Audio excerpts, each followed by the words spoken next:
Kumusta po kayong lahat? Ako po si Dr. Renato Bagani at ngayon ay tatalakayin natin ang tungkol sa mga palatandaan ng mahinang bato at solusyon sa umaga. Nakaranas na ba kayo ng mahimbing na tulog? Tapos bigla na lang kayong magigising sa hating gabi para umihi? Minsan, pagkahiga nyo pa lang, parang maiihi na ulit kayo tapos mahihirapan na kayong makatulog muli.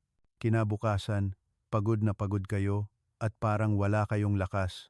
Marami ang nag-iisip na dahil lang ito sa katandaan. May iba naman na akala nila dahil lang sa dami ng iniinom nilang tubig. May nagsasabi pa, ganyan talaga pag matanda na. Pero, mga kababayan, hindi po ganoon ang totoo. Maraming kaso na hindi dahil sa edad, kundi dahil sa unti-unting panghihina ng ating mga bato na hindi natin namamalayan. Ang bato ay isang napaka-espesyal na organ. Hindi ito sumasakit, hindi ito nagbibigay ng babala, kundi tahimik na nagtatrabaho maghapon at magdamag. Araw-araw, sinasala ng bato ang dugo, pinananatili ang mga kailangan ng katawan, at inilalabas ang mga labis na sangkap. Kapag nagsisimula ng mapagod ang bato, hindi ito agad sumasakit, kundi nagpapadala lang ng napakagaan na senyales. Halimbawa, madalas na pag-ihi sa gabi, hindi mahimbing na tulog, paggising sa umaga na may mabigat na pakiramdam, malamig ang kamay at paa, madaling mapagod, at mas mababa ang pagiging alerto kaysa dati. Marami pa ring normal ang pamumuhay, kumakain pa rin tulad ng dati nang hindi nalalaman na ang kanilang mga bato ay labis na nagtatrabaho araw-araw. Ang nakababahala ay maraming kababayan natin ang nagpakonsulta na, umiinom ng gamot, ng regular, at umiiwas sa maraming bagay. Ngunit ang kanilang kondisyon ay hindi pa rin bumubuti. Hindi dahil mali ang ginagawa ninyo, kundi dahil sa isang napakaliit na ugali sa umaga na nagdadagdag ng pasanin sa inyong mga bato. Ang almusal, ang bagay na iniisip ng marami na pinakasimple, ay may malaking epekto sa kakayahan ng bato na makabawi.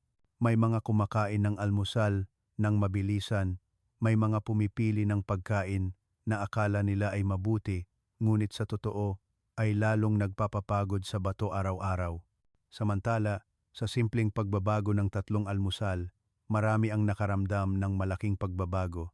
Mas mahimbing ang tulog, mas kaunting pag-ihi sa gabi, mas magaan ang pakiramdam paggising, hindi kailangan ng mamahaling gamot, hindi kailangang pilitin ang sarili na mag-diet, kailangan lang kumain ng tama, sa tamang oras na angkop sa katawan ng matatanda.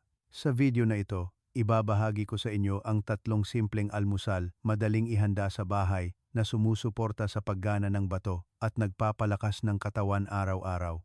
Bago tayo magpatuloy, nais ko lang po kayong tanungin ng kaunti para mas maging malapit tayo. Ilang taon na po kayo ngayon? At saan po kayo kasalukuyang naninirahan? Pwede po kayong mag-iwan ng komento sa ibaba. Halimbawa, 65 taong gulang, Cebu, o 62 taong gulang, Iloilo. Binabasa ko po ang bawat ibinabahagi ninyo at ang mga ito ang tumutulong sa akin na mas maunawaan upang maibahagi ang pinakaangkop na nilalaman para sa bawat edad. Kung tingin ninyo ay tumutugma sa inyong sitwasyon ang sinasabi ko, mangyaring mag-iwan ng oo sa seksyon ng komento. Isa rin po iyon sa mga paraan upang paalalahanan ang isa't isa na hindi tayo nag-iisa sa ating paglalakbay sa pangangalaga ng kalusugan. Ngayon, inaanyayahan ko po kayong sumama sa akin sa susunod na bahagi, kung saan mas tatalakayin natin ang mga palatandaan ng mahinang bato na marami ang hindi pinapansin kahit na lumalabas ito araw-araw sa ating buhay. Mga kababayan, mayroong isang bagay na lubhang nakakalungkot na madalas kong nakikita sa aking pagbabahagi tungkol sa kalusugan, at ito ay marami ang nakakaramdam lamang na mahina ang kanilang bato kapag matagal ng pagod ang kanilang katawan. Hindi dahil sa kapabayaan ninyo at hindi rin dahil sa hindi kayo interesado sa kalusugan, kundi dahil ang bato ay isang napakatahimik na organ. Hindi ito sumasakit ng malinaw tulad ng puso, hindi ito kumikirot tulad ng tiyan, at hindi rin ito nagpapahirap sa ating paghinga tulad ng baga. Tahimik na nagtatrabaho ang bato, tahimik na nagtitiis, hanggang sa labis na itong mapuno, saka lang ito magsisimulang magbigay ng napakaliit na senyales. Marami sa atin ang nagsisimulang makaramdam nito kapag sa gabi ay mas madalas tayong umiihi. Sa simula ay isang beses lang, tapos 2 beses. Minsan pagkahiga pa lang ay kailangan na namang bumangon. May mga bumubuntong hininga at nag-iisip na siguro dahil lang sa katandaan. May iba naman na akala nila dahil sa dami ng iniinom nilang tubig. Ngunit alam nyo ba, marami sa mga kaso ay dahil nagsisimula ng humina ang bato nang hindi natin nalalaman. Pagkatapos, ang hindi mahimbing na tulog, nakatulog ng sapat na oras, ngunit paggising sa umaga ay pagod pa rin, hindi maliwanag ang isip, mabigat ang pakiramdam, at matamlay. Minsan, sa kaunting gawain lang, ay mabilis nang mapagod. Maraming kababayan pa ang nakakaramdam ng mas malamig na kamay at paa kaysa dati, lalo na sa gabi, o kaya ay may matinding discomfort sa ibabang likod. Ang mga palatandaang ito ay madalas na hindi pinapansin dahil lahat ay nag-iisip na ito ay bahagi lamang ng pagtanda. Ngunit sa katunayan, ito ang oras na sinusubukan ng katawan na sabihin sa atin na ang bato ay labis na nagtatrabaho. Ang nakababahala ay marami pa ring normal ang pamumuhay, kumakain pa rin ayon sa nakasanayang ugali, nang hindi nalalaman na ang mga kaugaliang iyon ang nagpapapagod sa bato araw-araw, lalo na ang kaugalian sa umaga. Ang umaga ay ang oras kung kailan nagsisimula ang bagong siklo ng pagtatrabaho ng katawan.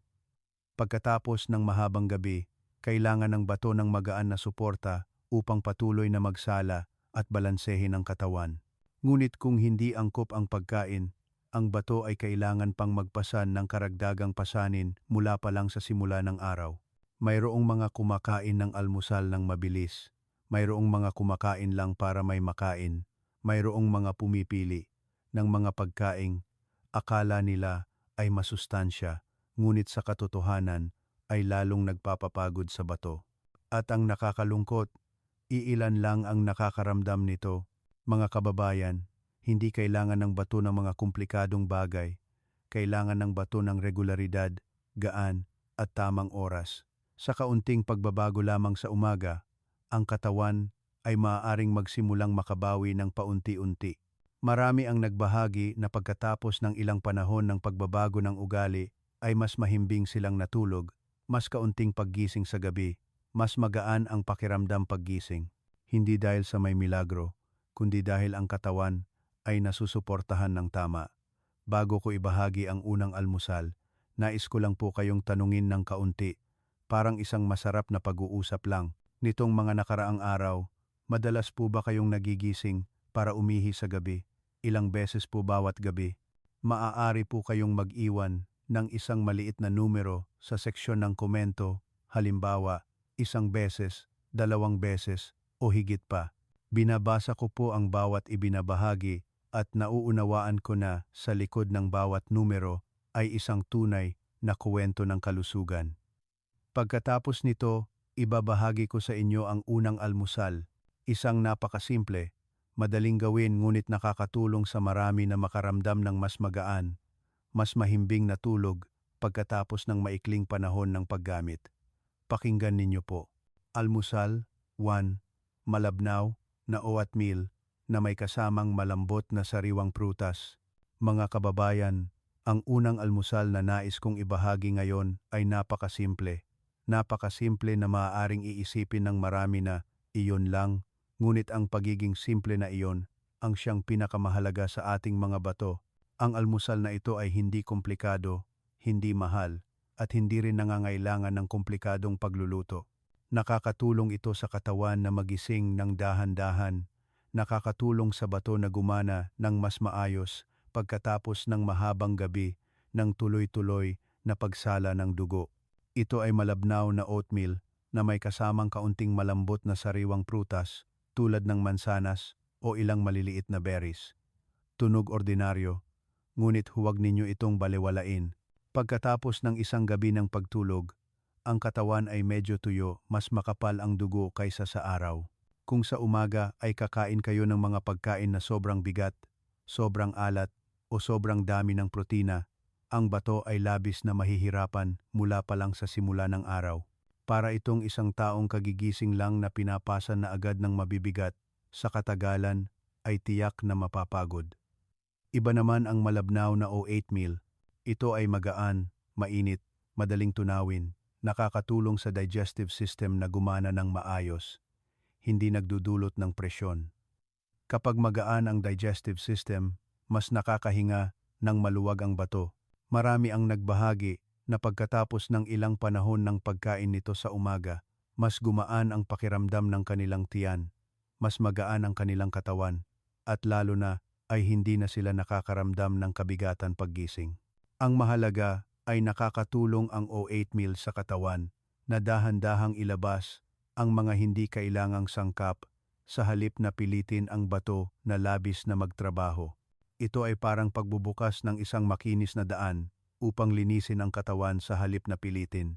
Tungkol naman sa prutas, kaunti lang ang kailangan ninyo, kaunting mansanas, ilang strawberries o malambot na prutas na madaling tunawin ay sapat na. Hindi kailangan ng matamis, hindi kailangan ng marami. Sapat lang upang magbigay ng magaan na enerhiya para sa umaga. Maari ninyong itanong, sapat ba ang sustansya kung ganoon lang kasimple ang kainin? Mga kababayan, para sa mga matatanda, ang mahalaga ay hindi ang kumain ng marami, kundi ang kumain sa paraan na madaling matanggap ng katawan. Kapag mahina pa ang bato, ang sobrang pagkain o sobrang alat ay lalo lang magpapahirap dito. Ang isang magaan at regular na almusal ay nakakatulong sa katawan na mas mahusay na sumipsip ng sustansya sa buong araw.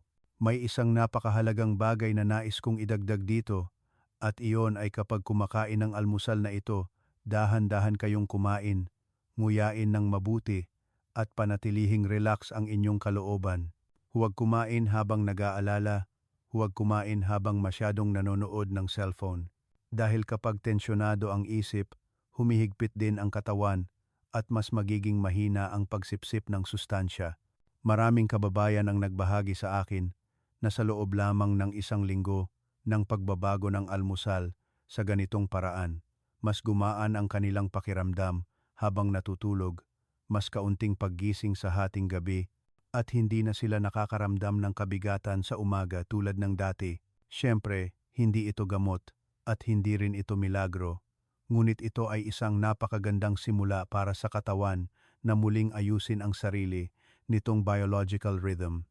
Bago tayo lumipat sa ikalawang almusal, nais ko lang po kayong tanungin ng isang maliit na katanungan. Ano po ang inyong kinain kaninang umaga at pagkatapos kumain? Magaan po ba ang pakiramdam ng inyong katawan? Maaari po kayong mag-iwan ng ilang linya ng pagbabahagi. Palagi ko pong binabasa at pinapahalagahan ang bawat kwento ninyo. Pagkatapos nito, ibabahagi ko sa inyo ang ikalawang almusal, isang pagkain na nakakatulong sa bato ng mas mahusay, lalo na para sa mga madalas umihi sa gabi at hindi mahimbing ang tulog. Paki-follow po. Almusal, wato, itlog na puti na may kasamang kaunting malambot na gulay. Mga kababayan, matapos nating pag-usapan ang unang almusal na nakakatulong sa katawan na magsimula ng dahan-dahan, ngayon ay nais kong ibahagi sa inyo ang ikalawang almusal. Ang almusal na ito ay lalong angkop para sa mga madalas umihi sa gabi, hindi mahimbing ang tulog o nakakaramdam ng pagod paggising. Marami ang nag-iisip pa rin na sa umaga ay kailangan kumain ng busog na busog, maraming protina upang magkaroon ng lakas. Ngunit sa mga matatanda, lalo na kapag nagsisimula ng humina ang bato, ang pagkain ng ganito ay minsan lalong nagpapapagod sa katawan. Ang ikalawang almusal na nais kong pag-usapan ay itlog na puti na may kasamang kaunting malambot na gulay tulad ng bell pepper, kalabasa o lightly steamed carrots. Tunog simple, ngunit ito ay isang napakagaan na kombinasyon para sa bato. Ang puti ng itlog ay isang pinagmumulan ng protina na madaling masipsip, hindi nagpapabigat sa katawan. Nakakatulong ito na mapanatili ang lakas ng kalamnan, nakakatulong na hindi mapagod ang isang tao ng husto at hindi naglalagay ng malaking presyon sa bato tulad ng maraming iba pang pagkain. Maraming kababayan ang madalas na nagsasabi sa akin na takot silang kumain ng itlog dahil baka mainit sa katawan o mahirap tunawin. Ngunit sa totoo, ang problema ay hindi nasa itlog kundi sa paraan ng pagkain at dami ng kinakain. Isang o dalawang itlog na puti lang na simpleng inihanda, hindi piniprito o ginigisa sa maraming mantika, ay madaling matanggap ng katawan. Kapag ipinares sa malambot na gulay tulad ng bell pepper o steamed kalabasa, ang pagkain ay nagiging mas madaling tunawin. Ang mga gulay na ito ay nakakatulong sa katawan na muling magbalanse, sumusuporta sa magaan na proseso ng paglabas ng dumi nang hindi nagiging sanhi ng iritasyon. Marami ang nagbahagi na pagkatapos kumain ng almusal na ito, mas naging alerto sila, mas kaunti ang pagod, lalo na ang pakiramdam ng pananakit ng likod o pagkapagod ng katawan ay malinaw na bumaba. Ang mahalaga dito ay hindi lang ang pagkain, kundi ang paraan ng pagkain. Dahan-dahan kayong kumain, nguyain ng mabuti, huwag magmadali. Kapag kumakain kayo sa isang relax na estado, mas mahusay na matatanggap ng katawan ang pagkain. May isang bagay akong gustong paalalahanan sa inyo, kapag kumakain ng almusal na ito ay dapat limitahan ang asin at matinding pampalasa. Kung mas simple, mas madaling gumana ang bato. Ilang kababayan ang nagsabi na pagkatapos ng humigit kumulang 1 linggo ng pagpapanatili ng almusal na ito, mas kaunti ang paggising nila sa gabi, mas mahimbing ang tulog, at paggising sa umaga ay hindi na sila nakakaramdam ng kabigatan tulad ng dati. Siyempre, magkakaiba ang mararamdaman ng bawat isa, ngunit ang karaniwan ay mas nakakapagpahinga ang katawan. Hindi na kailangan pang pilitin ang sarili mula pa lang sa umaga. Kung nakikinig kayo hanggang dito, nais kong magtanong ng isang maliit na katanungan nitong mga nakaraang araw. Madalas po ba kayong nagigising sa hating gabi? May pagkakataon po ba na pagkatapos matulog ay kailangan na namang gumising dahil sa pag-ihi? Maaari po kayong mag-iwan ng isang simpleng numero, halimbawa 1 beses, 2 beses o maraming beses. Ang mga pagbabahaging iyon ay nakakatulong sa akin na mas maunawaan upang ang mga susunod na nilalaman ay maging mas malapit sa inyo. Pagkatapos nito, ibabahagi ko sa inyo ang ikatlong almusal, isang pagkain na nakakatulong sa katawan na mas lubos na mapangalagaan, sumusuporta sa bato na gumana ng mas matatag sa katagalan. Pakinggan ninyo po ng dahan-dahan. Nagsisimula tayo sa maliliit na hakbang, ngunit napakahalaga para sa ating kalusugan sa hinaharap. Almusal 3. Magsimula ng magaan na smoothie sa umaga upang ma-relax at makabawi ang bato mula sa loob. Mga kababayan, matapos nating pag-usapan ang 2 almusal na nakakatulong sa katawan na magsimula ng dahan-dahan at mabawasan ang pasanin sa bato, ngayon ay nais kong ibahagi sa inyo ang ikatlong almusal, isang napakasimple, ngunit nagbibigay ng malinaw na magaan na pakiramdam sa maraming matatanda. Tinatawag ko itong light morning smoothie na nakakatulong sa bato na ma-relax at makabawi mula sa loob. Kapag narinig ang smoothie, maaaring isipin ng ilan sa inyo agad ang malamig na inumin na mahirap tunawin. Ngunit hindi lahat ng smoothie ay ganoon. Ang almusal na ito ay gawa sa napakagaan, napakalusog na sangkap at lalong angkop para sa mga matatanda kung ginagamit ng tama at sa tamang dami. Isang baso ng light smoothie na gawa sa unsweetened nut milk tulad ng almond milk o unsweetened soy milk, kaunting malambot na prutas tulad ng blueberries o maliit na hinog na saging, at dagdagan ng isang maliit na kutsarang soaked chia seeds. Blend lang ng bahagya at pwede nang inumin. Simple lang pakinggan, ngunit ang almusal na ito ay nagbibigay ng napakaibang pakiramdam sa katawan. Marami ang nagbahagi na pagkatapos inumin ito, mas magaan ang pakiramdam ng kanilang tiyan, magaan ang kanilang katawan, hindi na nakakaramdam ng kabigatan o bloating tulad ng dati. Ang mahalaga ay hindi naglalagay ng presyon ang almusal na ito sa bato.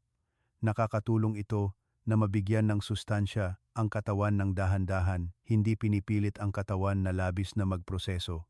Lalo na sa mga madalas umihi sa gabi o hindi mahimbing ang tulog, nakakatulong ang almusal na ito na unti-unting muling ayusin ang natural na ritmo ng biological ng katawan. Kapag regular na napapakain ang katawan, mas mababawasan ang stress ng bato.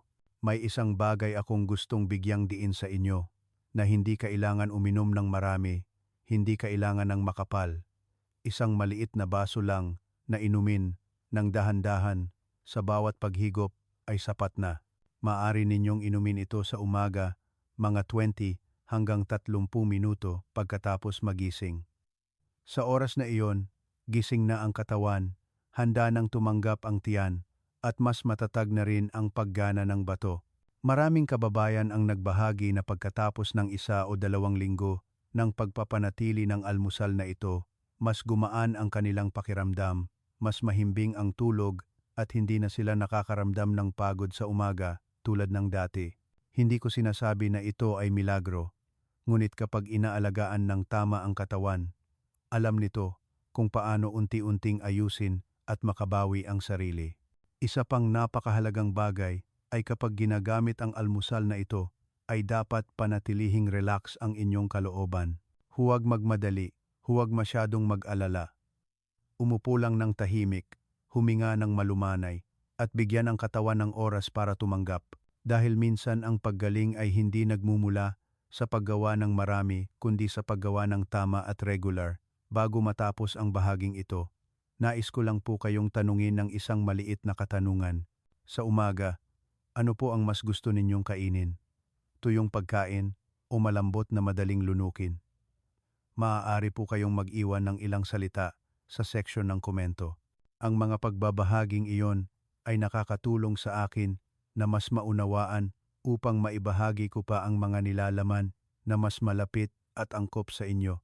Pagkatapos nito, tatalakayin ko ang mga kaugalian sa umaga na akala natin ay mabuti, ngunit lalong nagpapapagod sa bato araw-araw, ang bagay na hindi sinasadyang ginagawa ng marami.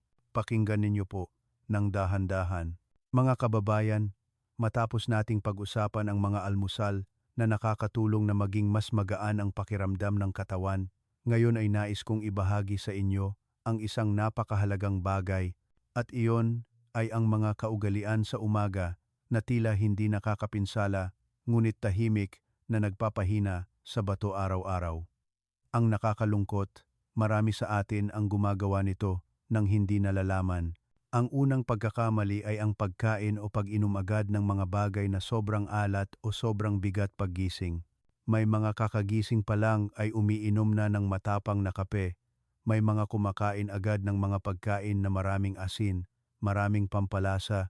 May mga kumakain din ng pritong pagkain, maalat na pagkain, dahil iniisip na ito ay nagbibigay lakas. Ngunit, mga kababayan, pagkatapos ng mahabang gabi, ang katawan ay nasa estado ng pagiging tuyo at sensitibo.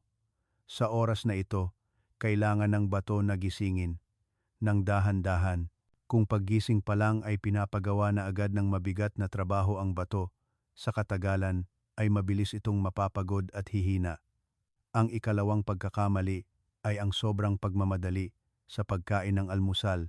Marami ang kumakain habang nag-aalala, kumakain habang nanonood ng cellphone, o kumakain lang para matapos at magawa na ang ibang bagay.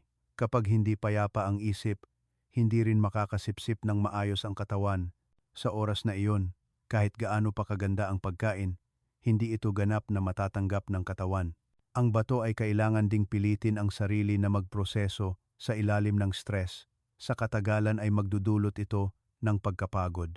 Ang ikatlong pagkakamali ay ang paglaktaw sa almusal o pagkain ng hindi regular.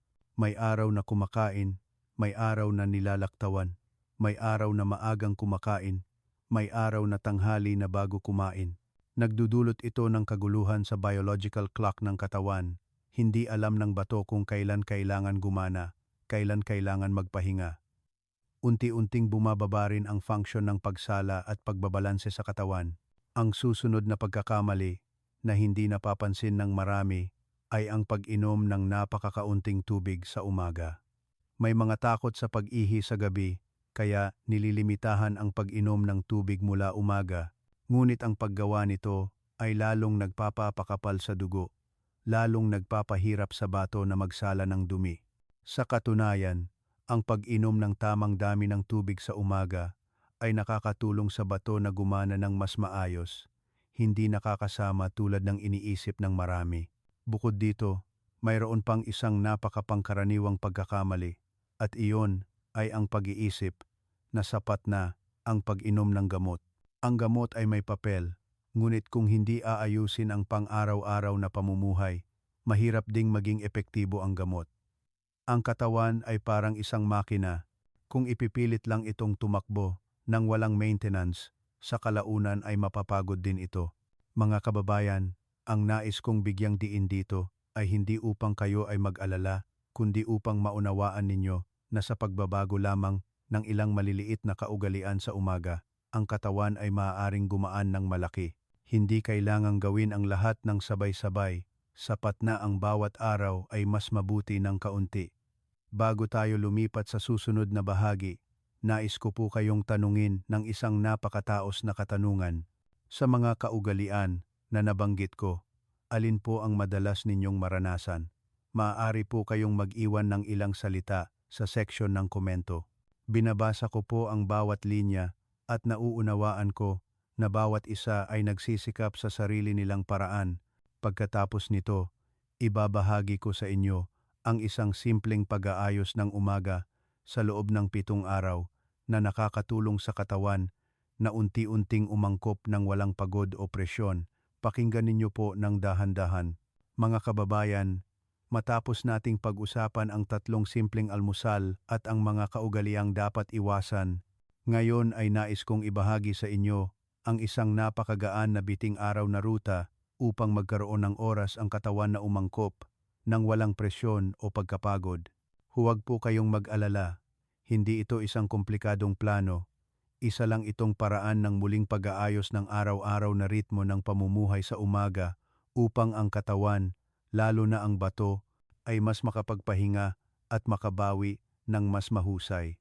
Sa unang araw at ikalawang araw, kailangan lang po ninyong magsimula ng napakagaan. Sa umaga paggising, uminom ng isang maliit na baso ng maligamgam na tubig. Hindi kailangan ng marami, sapat lang upang magising ang katawan pagkatapos ng mahabang tulog. Pagkatapos ng mga 15,020 minuto, kainin ninyo ang almusal, 1. Na napag-usapan natin, malabnaw na oatmeal na may kasamang kaunting malambot na prutas. Sa unang 2 araw, ang pinakamahalaga ay pakinggan ang katawan. Hindi kailangan baguhin ang masyadong maraming bagay. Dahan-dahan lang kumain, nguyain ng mabuti, at panatilihing relax ang kalooban. Sa ikatlong araw at ika-4 na araw, maaari kayong lumipat sa almusal, -2. Ito ang yugto na nakakatulong sa katawan na unti-unting muling ayusin ang biological rhythm. Marami sa yugtong ito ang nagsisimulang makaramdam ng mas mahimbing na tulog, mas kaunting paggising sa gabi, at mas nababawasan din ang pagod. Tandaan po, hindi kailangan kumain ng marami, sapat lang na kumain upang maging magaan ang pakiramdam. Kung sa isang araw ay ayaw pang kumain, ayos lang, basta huwag pilitin ang sarili. Sa ika-5 araw at ika-6 na araw, maaari ninyong gamitin ang almusal tatlatri, ang magaan na smoothie. Ang almusal na ito ay nakakatulong sa katawan na mas ma-relax, lalong angkop para sa mga madalas mapagod o matamlay sa umaga. Sa mga araw na ito, napansin ng marami na nagsisimula ng sumunod ang katawan, mas madaling makatulog, mas matatag ang kalooban, at nababawasan din ang kabigatan sa katawan. Sa ika-7 araw, maaari kayong bumalik sa almusal na sa tingin ninyo ay pinakaangkop sa 3 nabanggit. Hindi kailangan maging masyadong matigas. Ang mahalaga ay ang pakiramdam ng katawan ay komportable at magaan. Sa buong 7 araw na ito, kailangan lang po ninyong tandaan ang isang napakasimpleng bagay. Dahan-dahan kumain, sapat ang inumin, sapat ang pahinga. Hindi kailangan ng mabibigat na ehersisyo, hindi kailangan ng matinding pagdidieta, kailangan lang makinig ng kaunti sa inyong katawan. Marami ang nagbahagi pagkatapos ng 7 araw na mas mahimbing silang natulog, mas kaunting paggising sa hating gabi, mas magaan ang pakiramdam paggising sa umaga at mas relax din ang isip kaysa dati. Hindi ko sinasabi na sa loob lamang ng 7 araw ay magbabago ang lahat ng ganap, ngunit ito ay isang napakagandang simula para sa katawan na muling ayusin ang sarili nitong biological rhythm. Kung nakikinig kayo hanggang dito, nais kong magtanong ng isang maliit na katanungan sa susunod na 7 araw. Handa po ba kayong maglaan ng kaunting oras para sa inyong sarili? Sa maliliit na hakbang lamang, makikita ninyo kung gaano kayo pasasalamatan ng inyong katawan. Mga kababayan, matapos nating pag-usapan ang mga almusal na nakakatulong na maging mas magaan ang pakiramdam ng katawan, ngayon ay nais kong ibahagi ang isang napakahalagang bahagi pa. Iyan ay ang mga almusal na dapat limitahan ng mga matatanda, hindi dahil sa masama ang mga ito, kundi dahil lalong nagpapahirap sa bato ang mga ito na hindi napapansin ng marami. Sinasabi ko ito hindi upang kayo ay mag-alala, kundi upang mas maunawaan natin kung ano ang kailangan ng ating katawan at kung bakit ito napapagod. Marami sa atin ang may kaugalian na kumain ng almusal ayon sa lumang nakasanayan, ayon sa nakasanayang dekada na. Sanay na kumain, kaya tingin nila ay ayos lang, kaya bihirang isipin na ang mga pagkain na iyon ay maaaring nakakaapekto sa bato. Ngunit alam nyo ba, kapag ang katawan ay nasa edad na ng gitnang gulang pataas, hindi na katulad ng dati ang kakayahang umangkop. Ang mga pagkain na dating angkop noong bata pa ay maaaring maging pasanin ngayon kung hindi ginagamit sa tamang oras, sa tamang paraan. Ang unang bagay na nais kong banggitin ay ang mga almusal na sobrang alat. Marami ang may kaugalian na kumain ng mga maalat na pagkain sa umaga tulad ng niluto, inasnan, processed food o tirang pagkain mula sa nakaraang araw. Ang pagkain ng maalat ay nagdudulot sa katawan na mag-retain ng tubig na nagpapataas ng presyon sa bato. Kapag ang bato ay kailangan magproseso ng sobrang asin, mas mapapagod ito.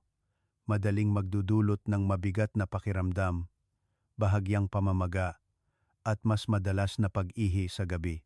May nagsasabi, sanay na akong kumain ng maalat, ayos lang. Ngunit sa katunayan, ang katawan ay nagtitiis lang. Hindi nangangahulugang hindi ito naaapektuhan. Ang ikalawang pagkakamali ay ang sobrang pagkain ng protina sa umaga, lalo na ang mga mabibigat na uri ng protina. Marami ang nag-iisip na ang pagkain ng maraming protina ay nagbibigay ng lakas. Ngunit sa mga matatanda, kung sobrang dami ng karne, itlog o pritong pagkain ang kakainin sa umaga, ang bato ay labis na mahihirapan sa pagproseso. Ang bato ay parang isang pinong filter machine. Kapag pinilit na magtrabaho ng labis, sa katagalan ay hihina ito kahit na sa labas ay hindi pa nakikita ang malinaw na sintomas. Isa pang karaniwang pagkakamali ay ang paggamit ng matatamis sa umaga, matatamis na tinapay, puting tinapay, soft drinks, milk tea. Ang mga ito ay nagpapataas ng blood sugar ng mabilis at bumababa din ng mabilis. Ang pagbabago-bago na iyon ay nagdudulot ng pagkapagod sa katawan, mas mabilis ang pagtibok ng puso at kailangan ding patuloy na ayusin ng bato upang mapanatili ang balanse. Mayroong mga pagkatapos kumain ng almusal ay nakakaramdam ng antok, sakit ng ulo, pagod. Iyan ay senyales na ang katawan ay labis na nagtatrabaho, hindi nangangahulugang nabibigyan ng enerhiya ng tama. Isa pang kaugalian na ginagawa ng marami ay ang pag-inom ng matapang na kape o matapang na tsaa paggising. Kapag walang laman ang tiyan, ang pag-inom ng malalakas na stimulant ay magdudulot ng gulat sa katawan, mas mabilis ang pagtibok ng puso, nagbabago-bago ang presyo ng dugo, at kailangan ding dagdagan ang aktibidad ng bato upang muling magbalanse. Hindi ko sinasabi na hindi kayo dapat uminom ng kape o tsaa, ngunit napakahalaga ng oras. Kung iinumin ay dapat pagkatapos ng magaan na pagkain at hindi dapat uminom ng masyadong matapang. Bukod dito, mayroon pang isang kaugalian na tila hindi nakakapinsala at iyon ay ang sobrang bilis na pagkain. Marami ang kumakain habang nag-aalala, kumakain habang nanonood ng cellphone o kumakain pa nga sa isang estado ng stress. Kapag hindi payapa ang isip, hindi rin ganap na masisipsip ng katawan ang sustansya. Mga kababayan, napakatalino ng katawan ng tao. Palagi itong nagpapadala ng senyales kapag may mali. Ang problema lang ay madalas tayong masyadong abala kaya hindi natin ito napapansin. Kung pagkatapos ng almusal ay madalas kayong nakakaramdam ng pagod, antok, kabigatan o discomfort sa tiyan, iyan ay senyales na kailangan ayusin ang inyong kaugalian sa pagkain. Nais kong bigyang diin na walang almusal na ganap na masama. Hindi lang lahat ng almusal ay angkop sa lahat ng edad. Ang mahalaga ay makinig sa inyong katawan. Hindi kailangan ng katawan ng marami, kailangan lang ng tama. Kapag kumakain tayo ng tama, magaan, at sa tamang oras, mas maraming pahinga ang makukuha ng bato. Kapag nagpapahinga ang bato, unti-unting gumagaan din ang buong katawan. Bago tayo lumipat sa huling bahagi, nais ko po kayong tanungin ng isang napakataos na katanungan. Sa mga kaugalian na nabanggit ko, alin po ang madalas ninyong maranasan? Maaari po kayong magbahagi ng ilang linya, hindi para husgahan kundi upang mas maunawaan ang ating katawan. Mga kababayan, bago matapos ang serye ng pagbabahagi na ito, nais kong ikuwento sa inyo ang isang totoong kuwento. Isang napakaordinaryong kuwento, napakalapit sa atin, at marahil ay katulad din ng sitwasyon ng marami sa inyo na nakikinig sa programang ito ngayon. Hindi pa matagal, nagkaroon ako ng pagkakataong makipag-usap kay Dr. Renato Bagani na ngayon ay mahigit 60 taong gulang na at kasalukuyang nagtatrabaho sa isang malaking ospital sa Maynila. Si Dr. Bagani ay may mahigit 35 taong karanasan sa larangan ng pangangalaga sa kalusugan para sa mga nasa gitnang edad at matatanda. Sa isang napakagaan na pag-uusap, tinanong ko siya, "Doktor, ayon sa inyong karanasan, ano po ang pinakamabilis na nagpapahina sa bato ng mga matatanda?" Ngumiti siya at sinabi ang isang napakasimpleng pangungusap, hindi dahil sa malubhang sakit, kundi dahil sa maliliit na kaugalian na inuulit araw-araw. Ikinuwento niya na maraming kababayan ang nagpapakonsulta na may pagkapagod, hirap sa pagtulog, madalas na pag-ihi sa gabi, ngunit kapag tinanong ng mas detalyado ay wala namang malubhang sakit. Ang nakababahala ay pare-pareho ang kanilang nararanasan, hindi angkop ang kanilang pang-araw-araw na pamumuhay sa umaga sa kanilang kondisyon. May mga sobrang alat ang kinakain, may mga mabilis kumain, kumakain lang para matapos, may mga nilalaktawan naman ang almusal sa pag-iisip na ang pag-aayuno ay mabuti para sa katawan. Sinabi sa akin ni Dr. Bagani na ang bato ng mga matatanda ay parang isang makina na matagal nang ginagamit. Gumagana pa rin ito, ngunit hindi na kayang makatiis ng biglaang pagbilis. Kung bawat umaga ay pinapagawa lang ng mabigat na trabaho, sa kalaunan ay mapapagod din ito. Ikinuwento pa niya sa akin ang isang pasyente, isang babae na mahigit 70 taong gulang, na nakatira kasama ang kanyang mga anak at apo sa isang probinsya. Dati, madalas siyang hirap sa pagtulog. Bawat gabi ay kailangan niyang bumangon ng 3 o 4 na beses para umihi. Palagi siyang pagod, matamlay ang isip. Nang magpatingin siya, walang masyadong seryosong nakita. Dahan-dahan lang siyang tinanong ng doktor tungkol sa kanyang pang-araw-araw na kaugalian sa umaga. Lumabas na bawat umaga ay umiinom siya ng matapang na kape at mabilis na kumakain ng tinapay upang hindi mahuli sa oras. Araw-araw, ganoon ang ginawa niya sa loob ng maraming taon. Pagkatapos mabigyan ng gabay upang baguhin ang kanyang almusal sa isang mas magaan na paraan, kumain ng dahan-dahan, uminom ng maligamgam na tubig bago kumain, at pumili ng mga pagkaing madaling tunawin, nagsimulang magbago ang kanyang kondisyon. Pagkatapos ng humigit kumulang 2 linggo, bumalik siya para sa follow-up at sinabi ang isang bagay na hindi malilimutan ni Dr. Bagani. Nitong mga nakaraang araw, mas mahimbing na akong natutulog, mas kaunti na ang paggising sa hating gabi, at mas nabawasan na ang pagod ko. Hindi dahil sa bagong gamot, at hindi rin dahil sa komplikadong pamamaraan, kundi dahil sa tamang pahinga ang nakukuha ng katawan. Sinabi sa akin ni Doktor Bagani na marami ang hindi kulang sa gamot, kundi kulang sa pasensya sa sarili nilang katawan. Gusto ng lahat ang mabilis, gustong makita agad ang resulta, habang ang katawan ay nangangailangan ng oras upang muling magbalanse. Binigyang diin pa niya ang isang bagay na lubos kong pinapahalagahan. Ang katawan ng tao ay parang isang hardin. Kung bawat araw ay didiligan mo ng sapat na tubig, lalambot ang lupa, lalakas ang halaman. Ngunit kung minsan ay sobrang diligan, minsan naman ay pabayaan na matuyo, mahirap mabuhay ang halaman. Nang marinig ko ito, napagtanto ko na ang pangangalaga sa kalusugan ay hindi tungkol sa paggawa ng malalaking bagay, kundi sa regular na paggawa ng maliliit na bagay. At ang pinakamahalaga, ayon kay Dr. Bagani, ay huwag bigyan ng presyon ang sarili, huwag sisihin ang sarili dahil hindi mo napangalagaan ng maayos noon. Dahil mula ngayon, sa unti-unting pagbabago lamang, nagsisimula ng makaramdam ang katawan. Ipinadala rin niya ang isang mensahe na nais kong ibahagi sa inyo. Kung paggising sa umaga ay mas magaan ang pakiramdam kaysa kahapon, mas mahimbing ang tulog kaysa dati. Iyan ang senyales na nakakabawi ang katawan.